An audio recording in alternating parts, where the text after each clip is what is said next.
Hello everyone, Conscientious Reef here, and in today's video I just want to be talking about what I use to test my two reef tanks and how often I test.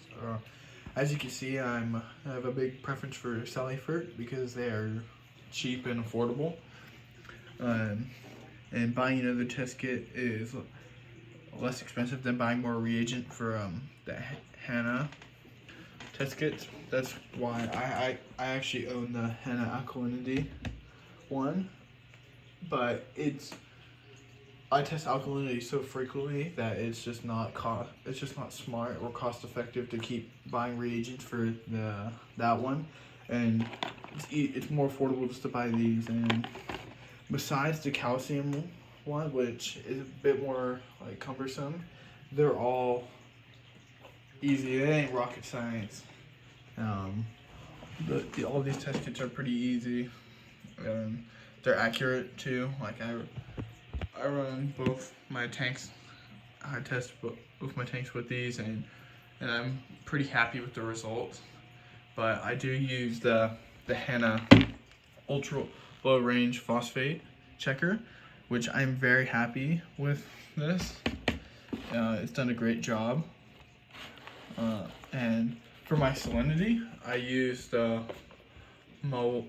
this Milwaukee digital refractometer, and I like it. Sometimes I get some funky readings, but every time I get a funky reading, I just grab some of the distilled water and I recalibrate it fully, and I really give it a good clean, and that usually solves the problem if it gets something weird reading.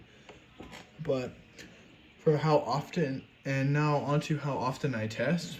I'll start with the most frequently tested, alkalinity. I try to test once, if not twice a week on both of my systems, just because it's really important to, I mean, obviously you guys know how important it is to test alkalinity and keep it stable. But coming on this stuff, I test my nutrients, my nitrate and phosphate. I used to test them every 2 weeks, but I've slowed down significantly, and I test them once a month. I test nitrate and phosphate, and I found that less testing and like having the levels be higher has improved the way my reef tank looks. I touched on that in one of my previous videos, so I won't go too much into that, but I slowed down my nutrient testing, and I think it's been for the better. Now coming on to my salinity, I tested my salinity. I usually don't just check it randomly. Like, I wouldn't just go check it right now just because I'm curious what it is, because I know it's going to be good. I really only check my salinity if I have something wrong with my auto top off, or if I'm doing a water change and I'm testing the salinity in my bucket and the salinity in my tank to make sure they match. But that's really it. I don't really see a need to check salinity unless I know something happened. Like if my little RO thing ran out of water, or the pump stopped working, and I noticed the water level drops a little bit, then you'd be like, okay, yeah, I probably should test the salinity and make sure everything's okay. But that's how I do. Now coming on to the ones I really don't test that often. I test magnesium probably every 1 to 2 months. I'm pretty infrequent.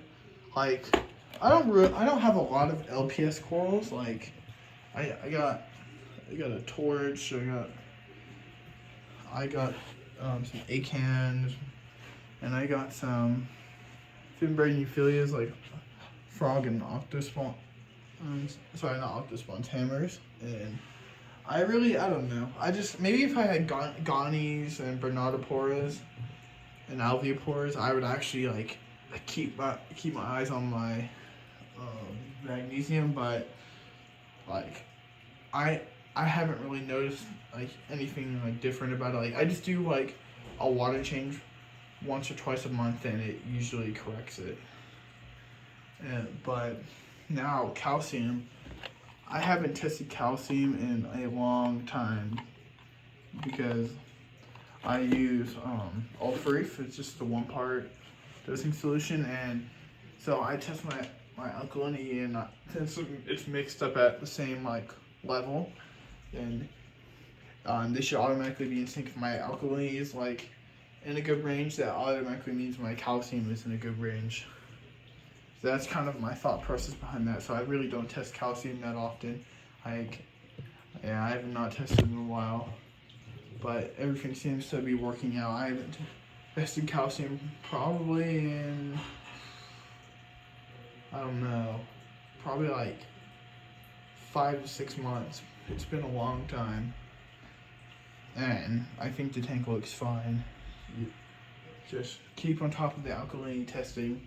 Test your nutrients. You don't have to test them like if maybe if you're like dosing nitrate or phosphate into your tank. I would definitely be testing my nutrients like a lot more. But since I don't do any of that, I have pretty bare bones systems. I just test once a month, and that's usually good for me. Saves you money buying another test kit or more reagent. But yeah, that's kind of it for today's video, guys. I hope you enjoyed. If you did, make sure to leave a like and subscribe. We really appreciate it. It really helps the channel out. And yeah, see you guys in the next one. Bye.